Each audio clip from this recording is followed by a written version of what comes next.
Welcome everyone. Today I had the chance to sit down with Jonathan from Suku, which is an all-in-one supply chain platform built on the blockchain. They currently have a private sale ongoing and a public IEO coming to liquid.com on the 28th of October.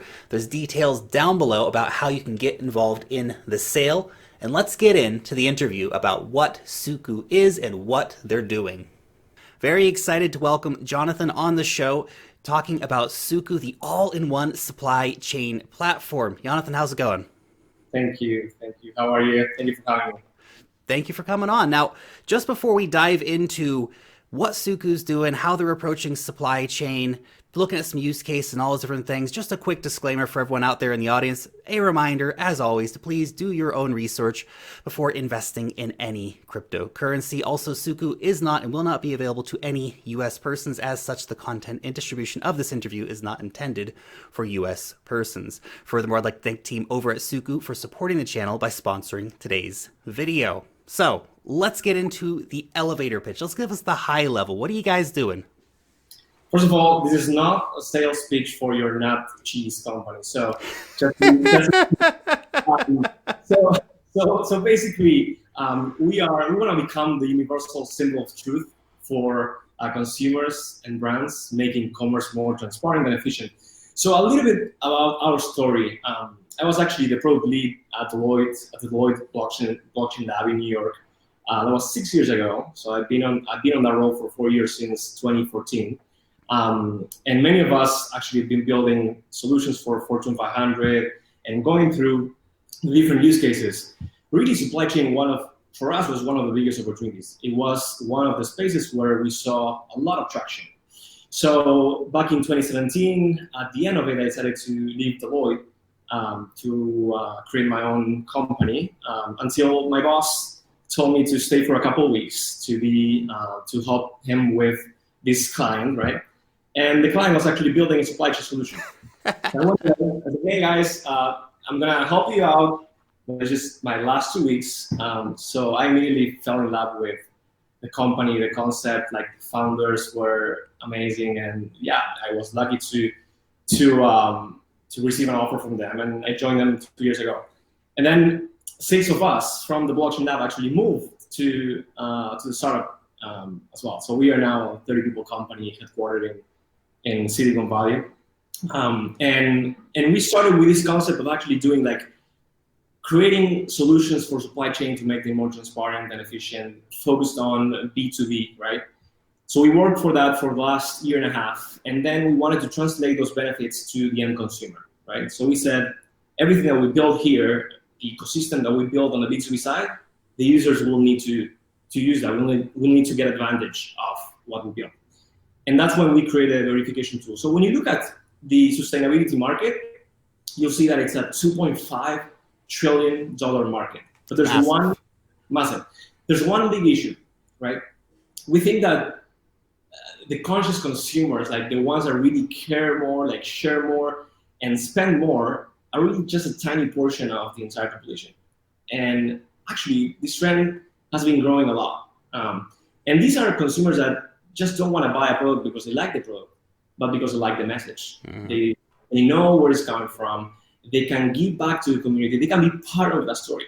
I mean, 9 out of 10 millennials really would switch brands if they find a product with that message. That's huge. But there's a problem. There's like a big portion of those consumers that want to buy sustainably, and they just don't do it because they don't trust the brand. And there's no way to verify the claims, right? There's no way to verify what are they telling me. Mm-hmm. We create that technology. You just have to believe the packaging, right? It's like going on the street. I mean, if I find from the street and say, hey, eat this, with a package and say, hey, this is organic, would you take it? No, it's exactly the same reason why. I mean, that's what we're doing today in the supermarkets. Like, we are trusting what they're selling us, and we don't know what we are putting on our bikes. So we said, if we can help that, if we can help verify those claims and create the technology, then we're going to help these brands. And that's a $1 trillion opportunity. So basically, there's a $1 trillion sitting there for this new trend of consumers that want to connect with these products, and brands don't know how to do it. So we create that technology to help them. So it's not only about like just transparency and the good messaging, it's real metrics with real clients that we're working on to help them connect with this new brand of new consumers. And that's how the products are going to be in the future. Like everything is going to be transparent. Everything is going to follow this trend, right? So that's what we want to become. And really creating this retail brand. If you take a look at TripAdvisor, for example, like you go there to see the reviews before doing a hotel reservation. If you go to Yelp, you do the same thing for restaurants, or you go to Rotten Tomatoes to get your movies. If we assume that all products are going to be transparent in the future, you need a Yelp for transparent products where you really can provide that transparency and connect with these consumers that are looking for those products. So that's what we want to become, a Yelp for transparent products. Very cool. I like it. It's a good elevator. It's a long elevator, right? But it's a good elevator pitch. Yeah. I like the Yelp for transparent products. I mean, brands are smart. Brands know where the trends are going, and the trends are increasingly moving towards consumers who are concerned about the social impact of where their products came from. We see all these regular exposés about, how things are unethically produced or using child labor and slave labor and all this stuff, and how the environmental impact, and they're cutting down virgin rainforests to put in cocoa plantations or something like this, and all the ethics around these different things. People care. And if you make it easier for people to care, they're going to care a whole lot more, because then no longer they have to go and spend 10 hours on the internet searching for information, trying to decide if they should buy that chocolate bar or not. They can just scan and get the information right away, which is pretty awesome. Now, I would like you, if you can, to talk us through really a potential use case. Like, what would it actually look like step by step, from where the product originates to getting to the consumers. So maybe we could use wine as an example. So can you talk me through what that use case would look like? Okay. So the case starts with our partner in the RFID and IoT space. So we partner with one of the largest companies manufacturing RFIDs and selling IoT solutions in Netherlands. So basically, it starts from a client and one company saying, hey, I want to provide traceability, I want to provide transparency for my wine. And that starts with authenticity, but also with provenance. So at the moment they say, hey, I have 1 million bottles that I want to be able to track. So we make an order with the partner for RFIDs, right? They ship them 1 million tags. They put NFC tags on each one of the bottles, right? In the moment that they receive the tags, those tags were manufactured by them, are already blockchain enabled by our blockchain. That means that every single tag that they manufacture and they sell, they're enabled by the factory, right?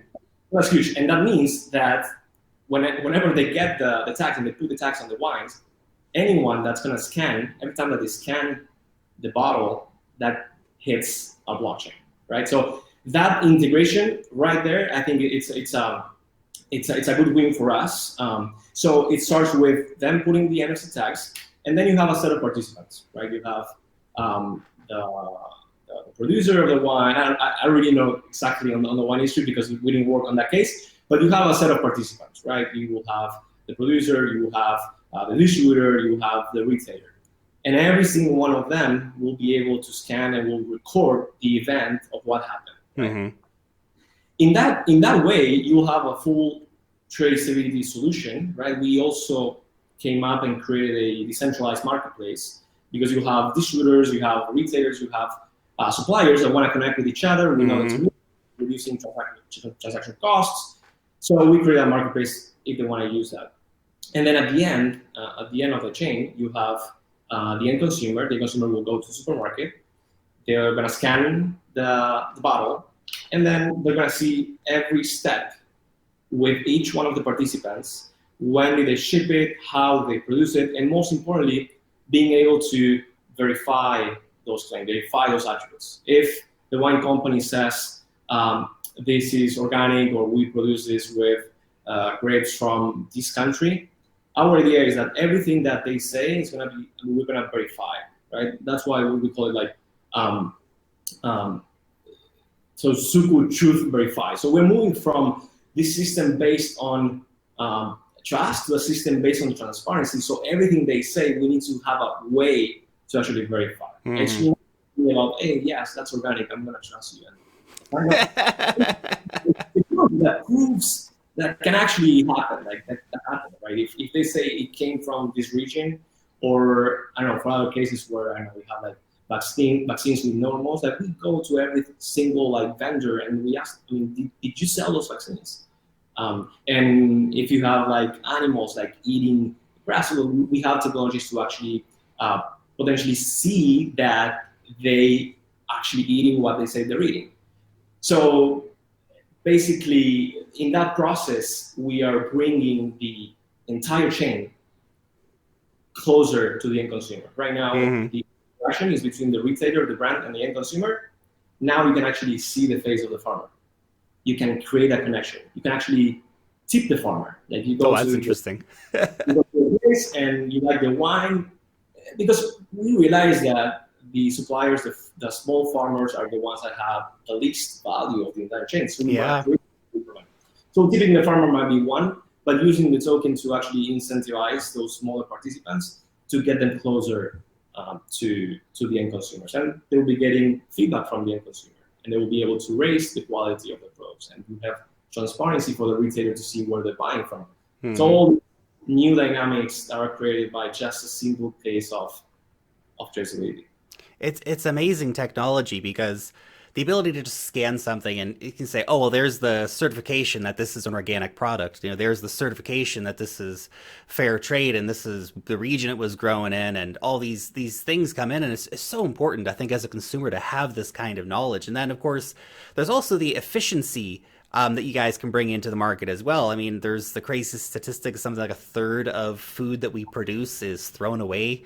You know, part of that's supermarkets wanting to have more stuff on the shelves, but it's also a big efficiency issue. So will this help reduce that percentage of, you know, waste food by bringing in more efficiency?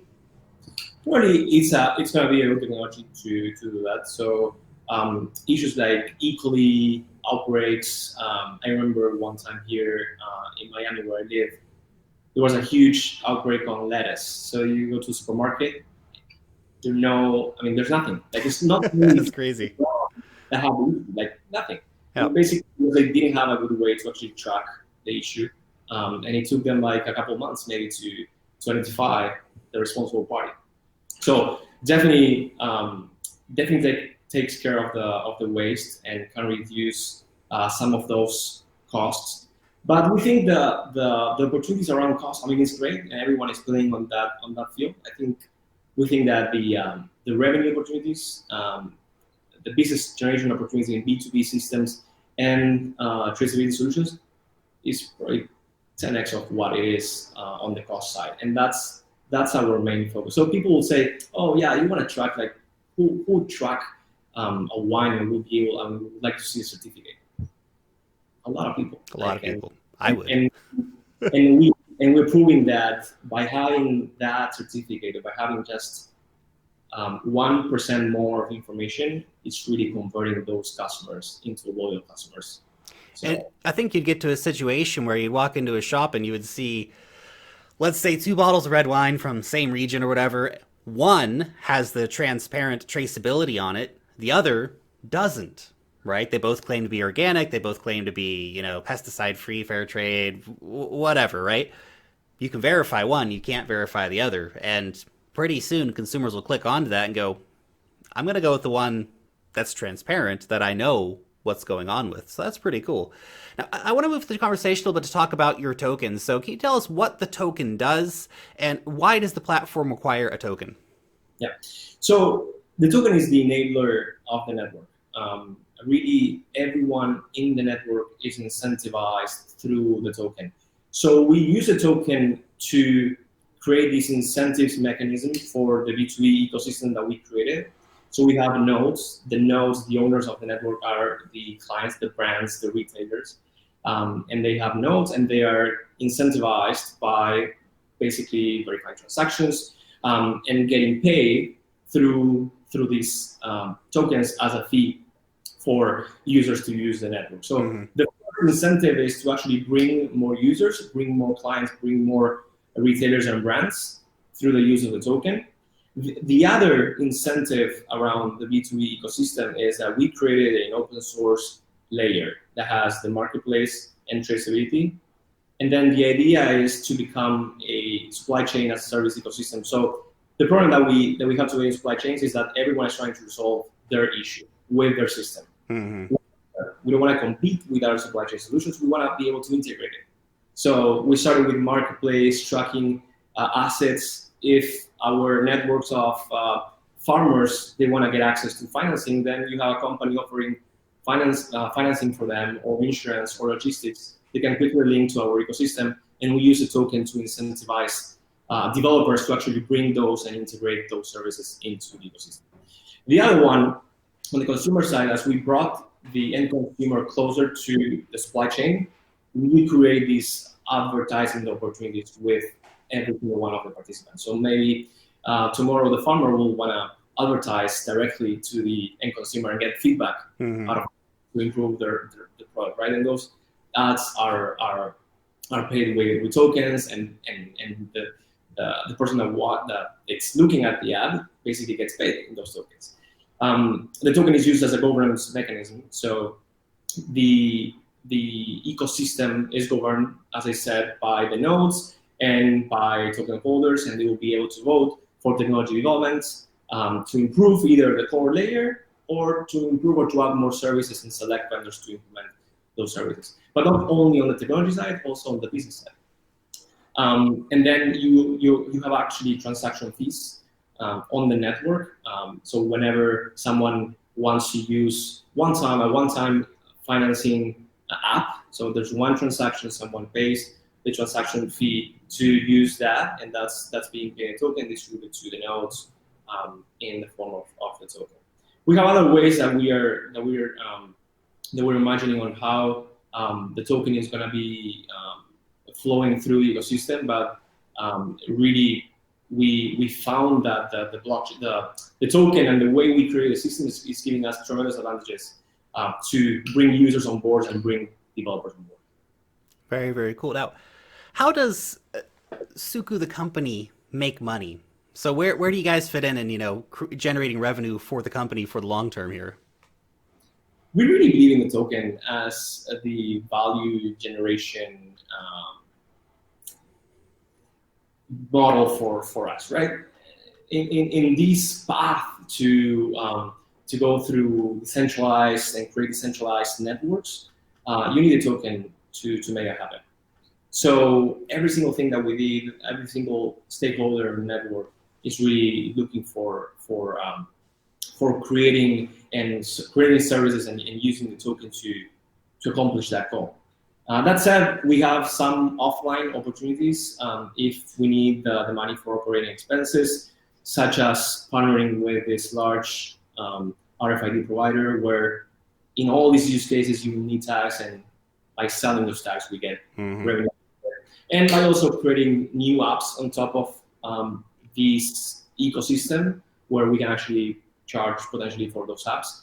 But right now, everything is around the token as the enabler. Now, there's you're not the only supply chain project in town, right? So how do you compete with the other supply chain focused cryptocurrency projects, and what gives you the edge over the competitors? I think, as I said, we don't see them as competitors. We see them as opportunities. The space is huge, and we think we can all collaborate for the same goals. That said, if we want to compare them where they are and where we at right now, I would say focus is a big advantage. Like, we started with all these crazy ideas on how to provide efficiencies for all the participants. We really want to become this retail brand that helps brands with connecting with these conscious consumers. And that's a product. Like, we're a product-based company. And we see some supply chain companies that might get distracted with opportunities that are not entirely focused on that. The other one is geography. We are based in the US. So our entire network is in the US, but we also have a huge a good exposure in Latin America, right? So and Europe as well. Mm-hmm. So those are the regions where we think with local connections, with business opportunities based on our past experiences can give us an advantage. The majority of the supply chain companies are now in Asia, so I think that's a good opportunity. The third one will be around scalability. So we created this model framework to scale on use cases. Like doing traceability for wine should be very complex. Like you need to go there and visit every participant and understand each one of the processes. So doing that for every single brand will be impossible. But we created this framework as driven by a tool that we built where we'll be able to scale quickly with partnerships with technology developers and companies. So I think those are probably the main differences with our competitors. Very cool. Now,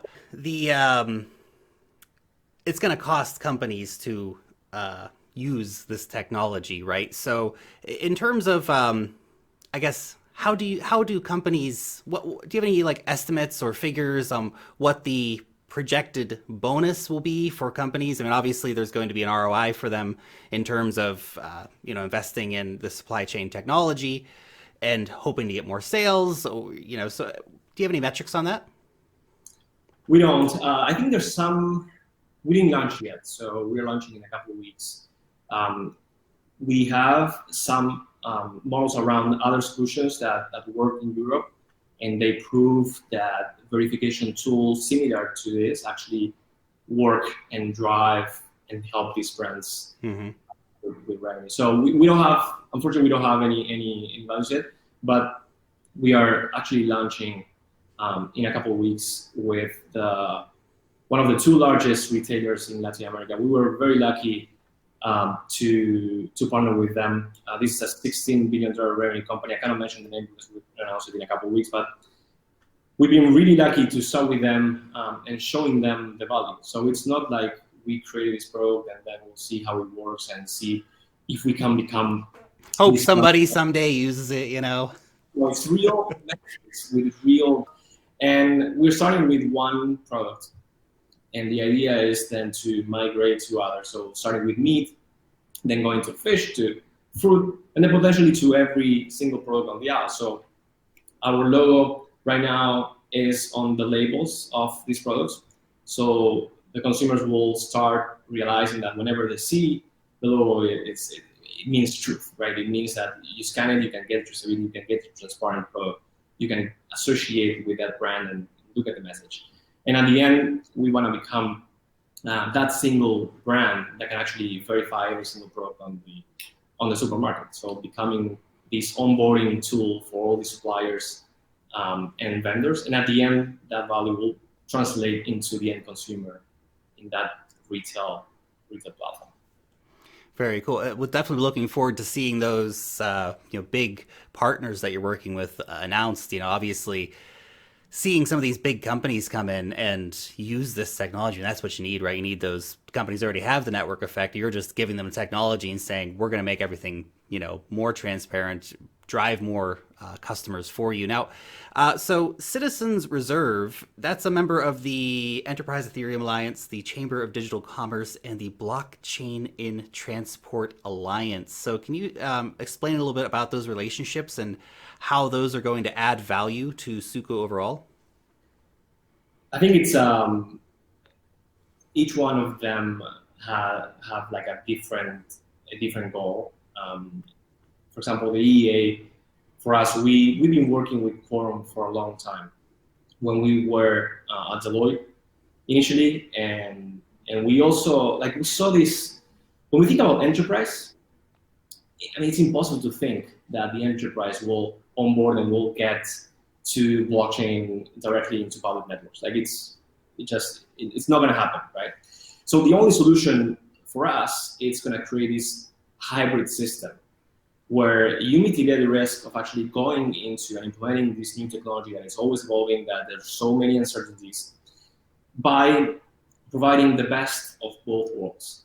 So our node is a dual node. So you have the Quorum node, which is used for, so permission blockchain is used for privacy and supply chain transactions. Like one of the criteria that we had was, I don't want to share the information with the other company, right? So we needed privacy. We started doing this 2.5 years ago. At that point in time, like, it was only Ethereum and a couple others.